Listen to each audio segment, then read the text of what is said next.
Alright, what is good, friends? Today I'm going to be showing you how to make an indie or alternative beat. So let's just get into it. Alright, so the first instrument you're going to want to use is going to be a guitar, and you'll have a few options here. First, you can of course play guitar. That's actually what I ended up doing in this beat right here. So let me just show you what I have, and then I'll explain the other options.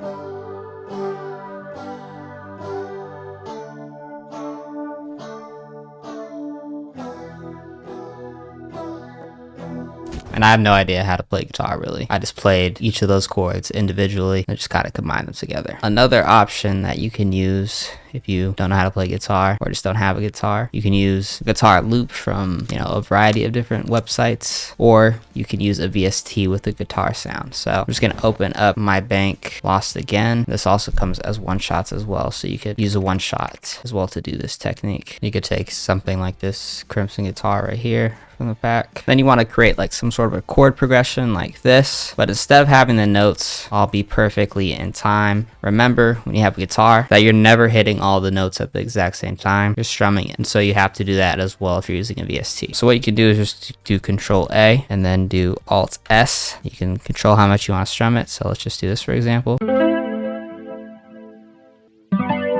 Or you can slow it down a lot more. Or you can go in here and just move it over. Click on that magnet tool, and then I'll do like 1/4 the beat. Probably sound pretty good. Just do something like this. And if you really want to get it to sound a little bit more like an indie chord progression where you're hitting the same chord multiple times, you could try something like this.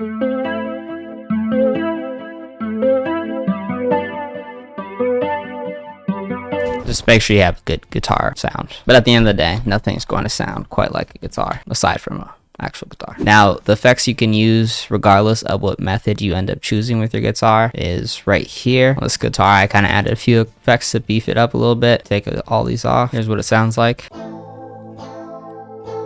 Now put it on. So just some subtle effects on here. Just a little bit of Spectre, which is a saturation / EQ plugin, and then Decapitator, which is like a distortion plugin. I could have gone a little bit crazier if I wanted,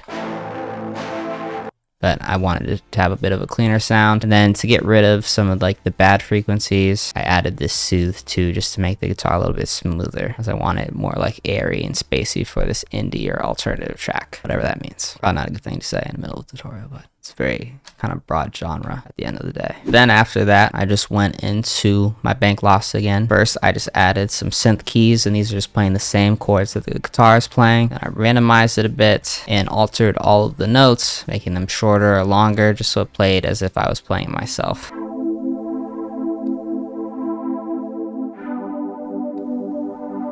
And then I just panned it to the right. And on the other side, I added this synth sound right here.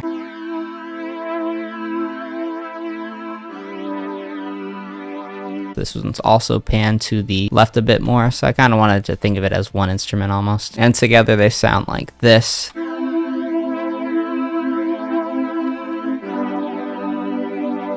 And then with the guitar.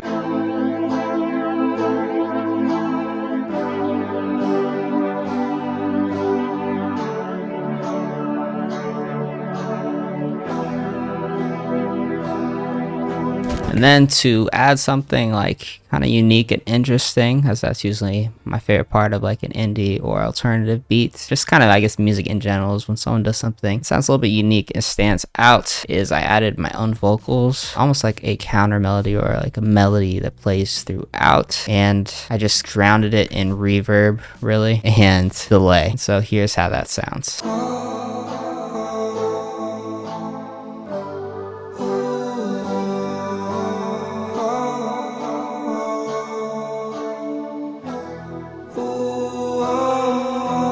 I might have to turn this one into a song later. Alright, so next thing I did, this is one of my favorite things that I did thus far, to be honest. It's like really kind of started to really bring everything all together. And that is I added a bass line, and I did two different ones for the arrangement. The main one is this one right here, and I basically just took the root notes of the chords, right, and I chopped them up and then added like little gaps, and this just adds a lot of rhythm. So let me play it for you.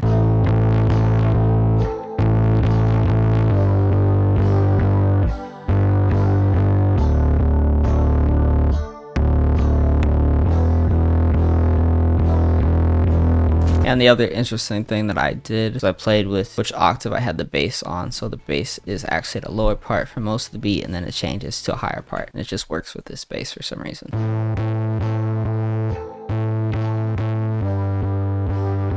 And the next thing I added was drums. If you want to add drums, I highly recommend using a drum loop unless you're an actual drummer, just because nothing is going to sound quite like it. You can make VST sound really good, but it's a lot easier just to grab a loop, cut up the stuff that you like. And what I did in this beat specifically is I have this drum loop right here. And I actually reinforced some of those drum sounds with drums from my drum kit demo, which you can get a free download of a few sounds from it in the description if you'd like.